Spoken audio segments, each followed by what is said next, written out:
Hai semua, salam sejahtera. Nama saya Natalie Mary Ananiko, PPSMP PKK Ambilan Ogos 2004-2029.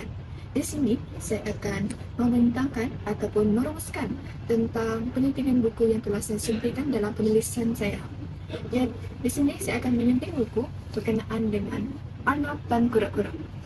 Dalam penyuntingan yang saya buat, di sini saya telah menggabungkan beberapa 5 aspek, yaitu bahasa dan gaya penulisan, kandungan dan tema, struktur dan aliran cerita, ketepatan fakta, dan akhir sekali adalah ilustrasi dan tata letak.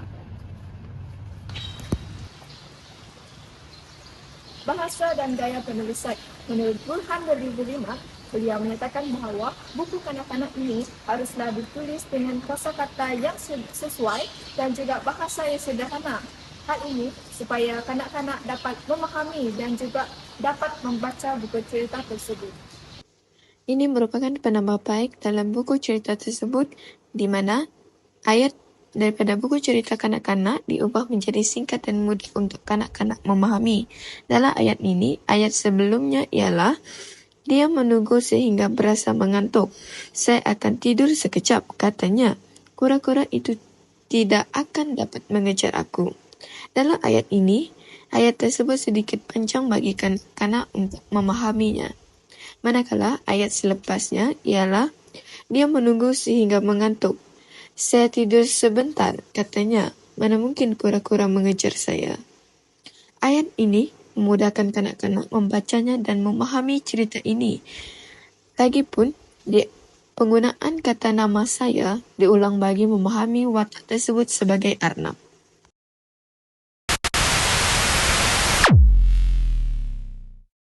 Ketepatan fakta dalam buku cerita ini menceritakan tentang perlombaan antara Arnab dan kura-kura, di mana Arnab yang sombong ini meremehkan kura-kura dalam perlombaan tersebut. Akhirnya kura-kura yang tekun dan tidak berputus asa berjaya memenangi perlombaan ini.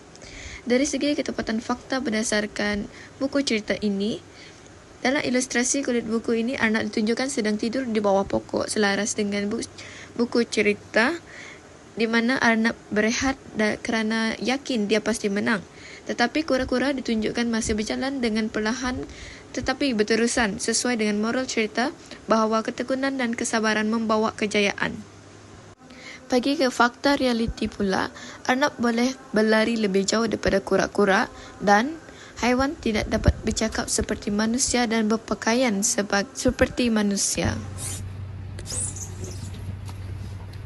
Bagi aliran dan struktur cerita, buku cerita kanak-kanak yang telah saya kajikan, iaitu Arnab dan kura-kura, di sana saya dapat melihat grafik dan struktur dia sangat menarik dan juga boleh difahami dan sesuai untuk kanak-kanak.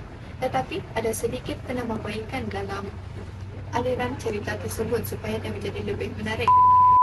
Penggunaan warna tulisan, iaitu gabungan merah dengan hitam, memudahkan untuk kanak-kanak membaca buku tersebut, dan tulisan tersebut adalah sesuai untuk peringkat usia kanak-kanak 4 hingga 6 tahun, kerana di sini mereka akan belajar membaca buku suku kata tersebut dengan lebih mudah.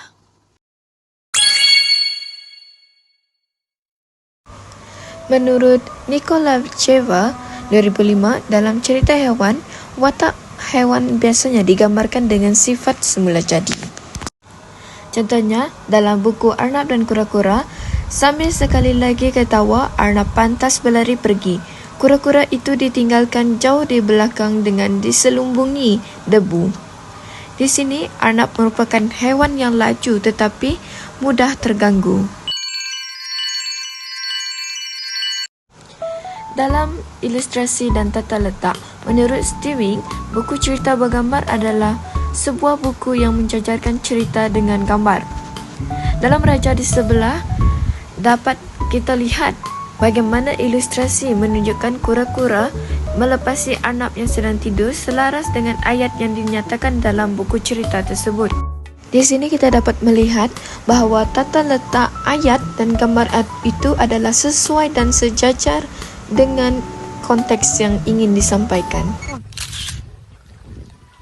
Baiklah, secara keseluruhan, rumusan tentang penyuntingan buku kanak-kanak, iaitu Arnab dan kura-kura tadi, saya telah mengetahui bahawa buku cerita kanak-kanak itu haruslah digunakan dengan bahasa yang sesuai pada peringkat usia kanak-kanak dan juga struktur aliran cerita yang menarik minat murid, dan yang paling penting adalah grafik dan juga ilustrasi buku cerita kanak-kanak tersebut.